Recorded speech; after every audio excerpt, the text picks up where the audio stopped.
Good morning students. Today we are reading 7th class English subject के अंदर lesson number चल रहा है अपना 9, लेसन नंबर 9।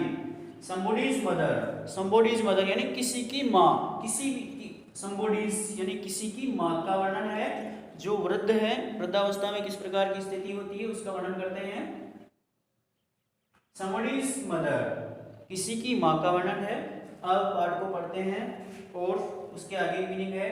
जैसे WAY वे यानी रास्ता, PAUSE पास यानी रुकना, BESIDE बिसाइड यानी बगल में या पास में, TREMB यानी ट्रेम्बल, ट्रेम्बल का अर्थ हो जाएगा कांपना।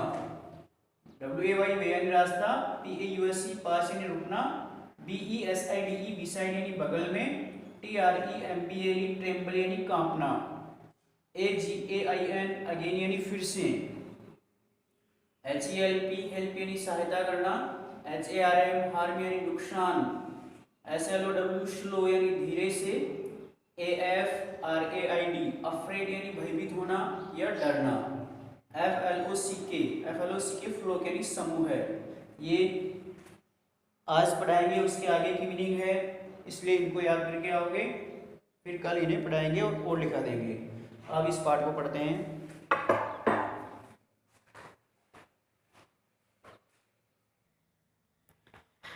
द वोमेन वाज ओल्ड यानी एक वृद्ध महिला है। द वोमेन वाज ओल्ड जो पाठ के अंदर दिखाई दे रही है, इस महिला की बात कर रहे हैं जो बिल्कुल वृद्ध हैं। द वोमेन वाज ओल्ड यानी महिला बिल्कुल वृद्ध थी, बूढ़ी थी। एंड रेग्ड, रेग्ड का अर्थ होता है लाल होना, एंड ग्रे यानी भूरा, भूरे रंग का हो जाना। एंड बेंट, बेंट यानी झुक जाना।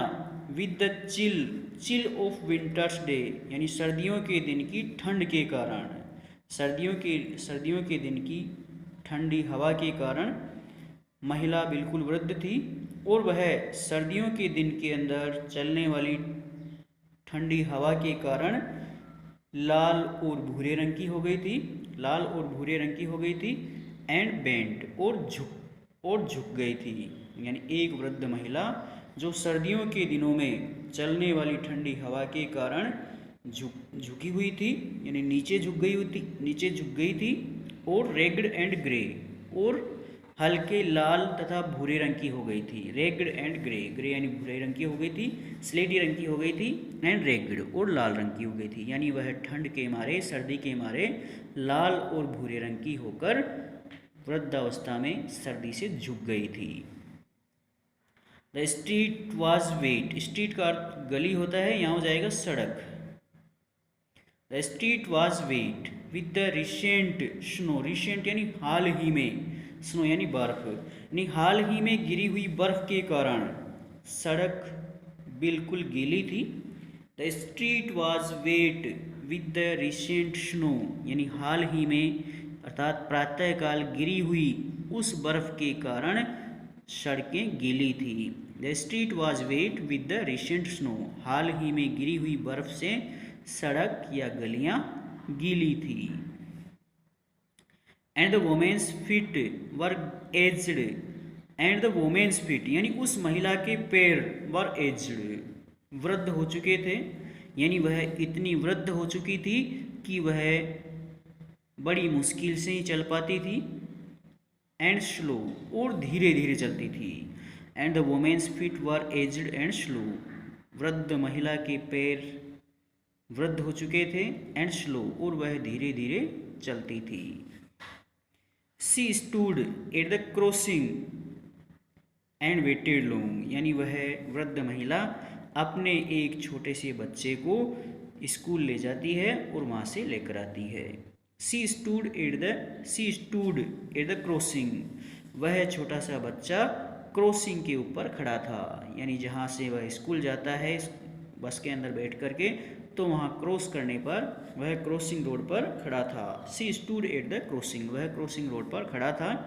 एंड वेटेड लॉन्ग अलोन, और काफ़ी लंबे समय तक, काफ़ी देर तक वह अकेला इंतज़ार करता रहा, काफ़ी देर तक वह अकेला इंतज़ार करता रहा। अनकेयर्ड फॉर, बिना किसी की परवाह किए, amid the throng of human beings, यानी अमानवीय प्राणियों के बीच वह अकेला बिना किसी की परवाह किए हुए अकेला इंतजार करता रहा। Who passed her by nor he did the glance of our anxious eyes, who passed her, जो उसके साथ चल रहा है, who passed her by nor he did, यानी जो नोर के द्वारा ध्यान दिए जाने से जा रहा है। The glance of her anxious eyes, यानी अपनी उत्सुक आंखों की झलक में, अपनी उत्सुक अर्थात अपनी जिज्ञासु आंखों की झलक के बीच, अपनी जिज्ञासु या उत्सुक आंखों की झलक के नीचे वह छोटा सा बच्चा स्कूल जा रहा है। डाउन द स्ट्रीट, यानी सड़क के नीचे, विथ लाफर एंड शाउट्स, अब सड़क के साइड के अंदर जो स्कूल थी उसके नीचे, डाउन द स्ट्रीट, सड़क के नीचे, with laughter and shout glad in the freedom of school let out, यानी सड़क के नीचे जहाँ पर स्कूल थी, विथ लाफर एंड शाउट्स, वहाँ पर हंसने, चीखने, चिल्लाने की आवाज़ आती है। लाफर एंड शाउट्स, चिल्लाने की और हंसने की आवाज़ आती है।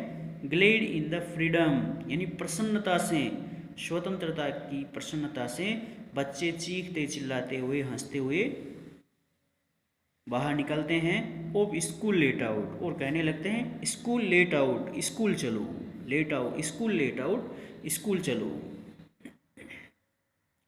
केम the boys like a flock of sheeps, यानी भेड़ों के एक समूह के समान, like a flock of sheeps, भेड़ों के एक समूह के समान सभी बच्चे प्रसन्नता से बाहर निकल कर आते हैं और स्कूल चलो इस प्रकार से चीखते चिल्लाते हैं।